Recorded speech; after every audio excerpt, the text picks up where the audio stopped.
Hi everybody and welcome again to Zcode Sports System. Here we developed automated systems to help you win big every time. Doesn't matter what sport you're betting on, we have you covered. So before we get into games for Sunday, January 2nd of 2022 in the NHL season, I want to invite you to join so you will have access to the VIP Club section, which has all the tools that you will need to help you make your picks. So, as we're approaching the 40% mark in the NHL season, things are starting to heat up and playoff positioning is actually starting to take place. So let's take a look at some of the action. There's 5 games we're going to take a look at. First is Tampa Bay and the New York Rangers. The Lightning head into New York on top in the Atlantic Division, while the Rangers are third in the Metropolitan Division.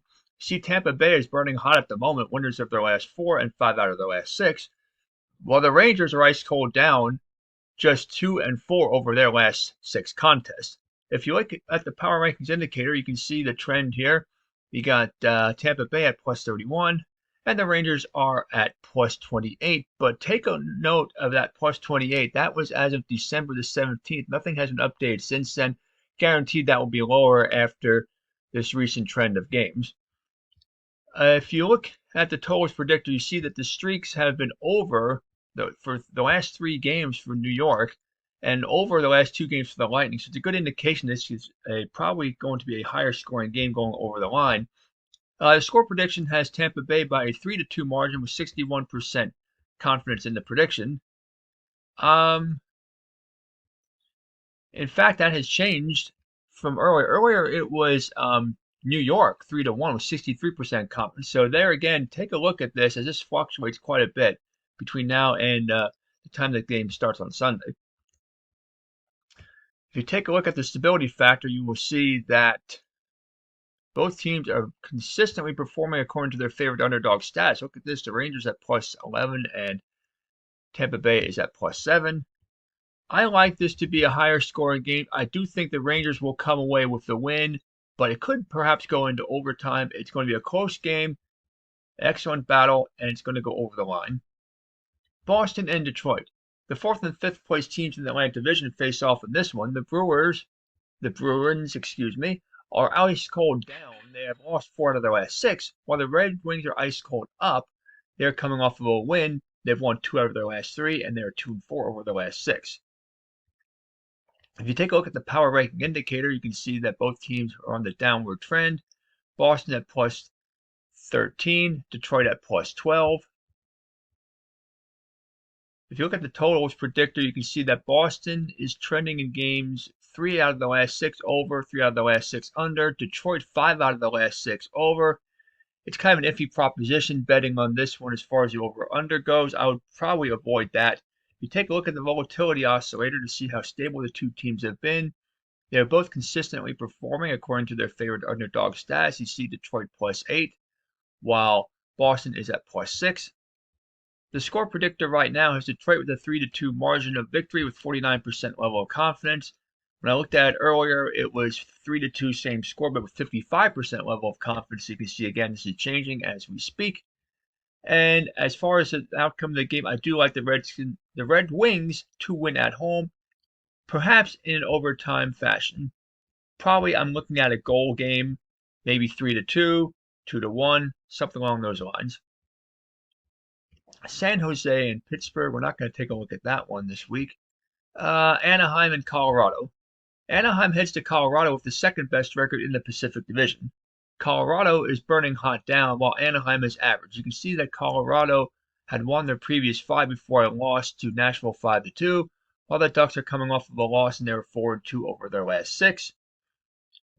If you look at the power ranking indicator, you can see that both teams are near the top of the league at plus 29. The totals predictor, take a look at how Anaheim has been trending in games over the line in their last 3. Colorado trending in games over the line 5 out of their last 6. This is a good indication to bet the over. If you look at the score predictor, this is kind of showing the same thing with a total of 6 goals. Colorado with a 4-2 edge with 64% level of confidence. And that has changed from 4-1, which was a little bit earlier when I looked at this. It was 4-1, 57% level of confidence. Either way, it looks like Colorado has a good advantage here. Let's take a look at the volatility oscillator. The stability factor, which is always important. Both teams are consistently performing according to their favorite underdog status at +9 for Colorado and +7 for Anaheim. So I do like Colorado to win this one, probably by 2 goals, and I think it will go over the line. New Jersey and Washington. Washington enters second in the Metropolitan Division, and the Devils are second from the bottom. You can see the Devils are dead status and losers of their last 6. Just been playing really bad hockey at the moment. Washington is average down. They have lost 3 out of their last 6, and you can see they've alternated wins and losses over that time. If you take a look at the power ranking indicator, Washington is at +27, while New Jersey is all the way down here at the bottom, not surprisingly, at +2. This is almost a deadlock cinch to win an over-under bet here if you bet the over. If you look at the total streak in the last 6 games, New Jersey has been trending in games over the line in every game, as has Washington. Bet over in this one for nearly guaranteed money. The stability factor, New Jersey +9, Washington +6. Considering that New Jersey is going to be an underdog, this is even more indication to bet for Washington. Washington will win by a few goals, 2 or 3 goals, and the game will go over the line. Winnipeg and Vegas. Calgary and Chicago, we want to take a look at this one. Chicago comes in near the bottom of the Central Division, and Calgary is third in the Pacific Division. You can see Calgary is ice cold down, losers of their last 4 and 2 and 4 of their last 6, while Chicago is also ice cold down. They have lost their last 2, and they are 2 and 4 over their last 6. Take a look at the power rankings indicator. You can see the downward trend from Calgary at +29 as of December the 5th, and they are now down to +20. But that was as of December the 11th. There hasn't been anything posted since then on that, and nothing since the 18th for Chicago, and they were when they were at +10 at that time. If you take a look at the score prediction, we got Chicago 3, Calgary 2, a 68% level of confidence, and that really hasn't changed much. It was 3-2, a 67% level of confidence just a short time ago. The volatility oscillator indicates here something that could be important as we look forward. Calgary has been very inconsistent according to their favorite underdog status at -1, while Chicago is at +7. It is not shown yet who is going to be the favorite in this one, so there's really no way to know yet.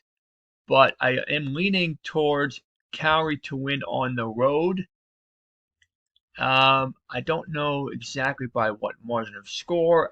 This game could go either way. It's actually really kind of a toss-up type game. But I'm leaning towards Calgary to win in a game on the road and going over the line. The last game is Dallas and Arizona. I'm not going to take a look at that one, but that is the full slate of games for January the 2nd. So there you have it. Happy betting, a happy new year, and we will see you next time.